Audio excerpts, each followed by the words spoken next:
You lose 5 seniors, but I guess that's part of coaching. It's time to rebuild and move on and start a new year.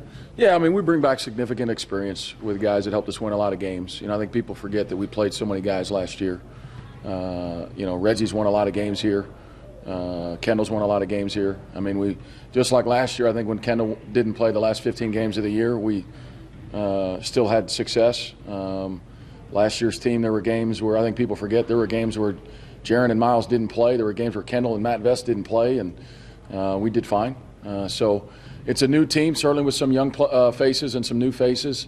We'll have to play differently, and we're practicing that now. But I enjoy coaching them. They've been pretty good to be around. I think they're excited to get going. But it's hard because practices have started so much earlier than in years past, and you have to think about the kids because they don't get any weekends from now to the rest of really the year till April.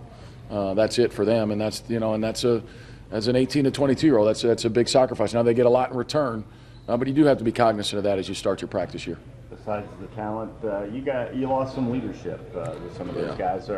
You look at these seniors now. Do you have the potential for somebody to kind of put this team on a shoulder? Well, I think the realization that the seniors need to come to sooner rather than later is, and this can happen. They have experienced and been a significant part of the last 2 years, which is two of the best regular season, best seasons in the history of Wright State as a Division I program. The only other time was my first year as the assistant under Coach Burnell, and then our second year where we won 44 games. So it's never been done with back-to-back championship appearances. I understand you want to win those games, but you still got to get there. And these guys, they can't allow that to be their resume, the top of their resume. They got to want more, and that'll be the key from the leadership standpoint. Because if the seniors want more, usually the younger players jump on, and I think that'll be a big key for Reggie, Chrishawn, and Kendall. I know you don't want to get specific about your dismissal, but when you lose a body like that, numbers-wise, does that make it a little bit of a challenge now? Well, I think we have. I think historically we've seen great depth. We've had great depth. And it's just like anything else. It's just next man up. I think as a coach, my responsibility is that you just get on to the next day. You don't dwell on what the history. You just get on to the next day, the next practice, the next guy's improvement, and you don't think about the negative of if a guy transfers or if a guy leaves. Like when Mays left 2 years ago, I didn't think on the negative. I just moved on to the next season, the next team, the next player. And our staff, we just tried to coach the next guy, and that's what we'll do here. You mentioned playing differently. How so? I think we're smaller. I mean, that's the reality of it. We're smaller. There's no getting around it. We're smaller, and we don't have great depth inside now. I mean, that's the reality of the situation, but we're faster, and we need to play faster offensively.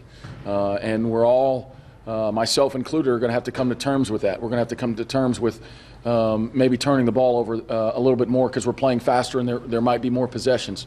But the big key is, can we play faster without it hurting our defense? We've been one of the best defensive teams in the whole country in almost any statistic you can keep track of other than about one of them.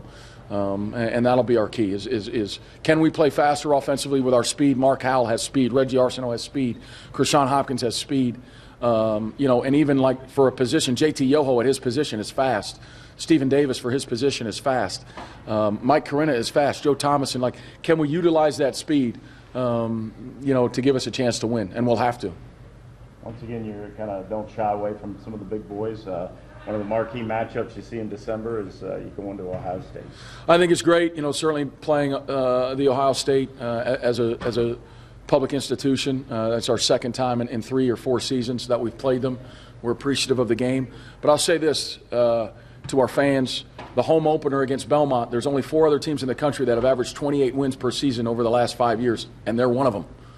Or they're one of the 5. There's 4 others besides them. It doesn't get – and when you look at their NCAA tournament appearances, when you look at their success in the NCAA tournament, I think since they moved to the Ohio Valley, they're 51-5 in their league. I think that's pretty close to accurate. I might be off by a game or two. Like that game against Belmont, to play them home and home in the same year, which was my choice, my selection, me and Bob Grant, our league, you had the choice to play them or not play them, and we said yes to playing them. We were the only school that was willing to play them home and home in the same year, the first year. So I think that's something that was important to us. It's a great game. Rick Byrd is a Hall of Fame coach. It'll be quite challenging for us just as the opener. Very excited. Senior season, finally here. My opportunity to lead these guys back to another conference championship. That's what we expect this come out of this season. Just talk about a lot of young guys on this team. As one of the leaders, are you putting it on your shoulders to kind of show these guys the ropes? Well, yeah, of course. I mean, I've been here. I know the ins and outs of the system. So it's only my job. It's only right that I, teach these guys the ropes and show them in each position, for defensively, offensively, where to go, how to do it, so they can also do the same when they get older. The strength of this team, I mean, it looks like you guys are going to be a little smaller, but maybe a little quicker, maybe push it a little bit more? Definitely a lot quicker. We probably pressed a lot more.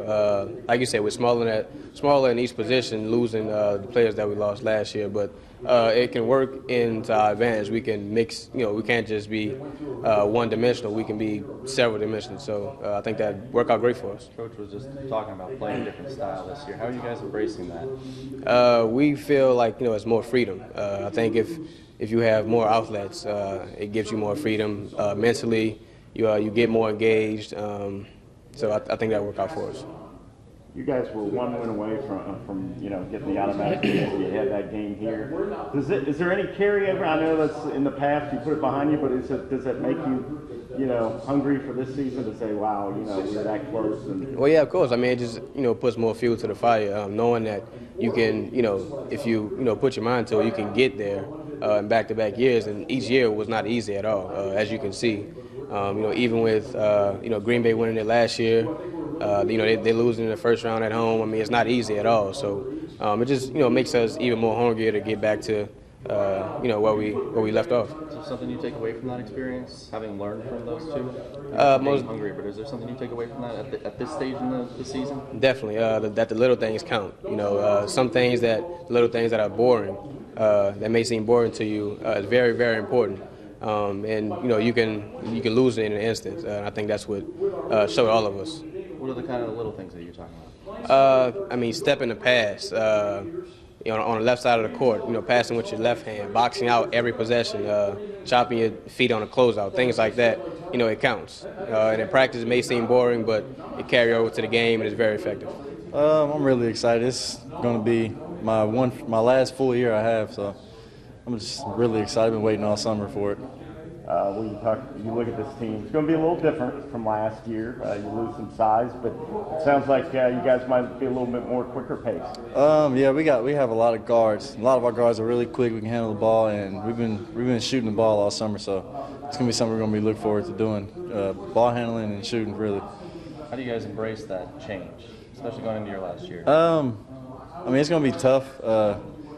We have a bunch of new guys. A lot of our bigs are new, so it's going to be tough playing four guards. But, I mean, we're going to grind it out. We're all good guards. We can all shoot and handle the ball, so it won't be too bad. And we're used to playing four guards anyway, so.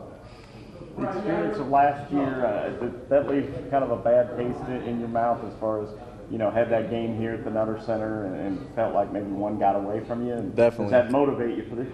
Definitely. We worked hard to get it back here, and we worked hard when we were here to try to finish it out, but those guys, they beat us. They were better that night, and give credit to them.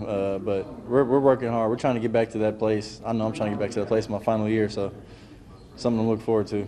Is this an exciting time when you get back into practice, or is it kind of like, oh man, a grind, and that November game seems so far away? Yeah, that November game does seem far away. It's about a month away, so. But, I mean, the grind is never going to stop. We've been grinding all summer and all spring and fall, so it's really nothing new. It's just, I guess it's more time in the gym for us.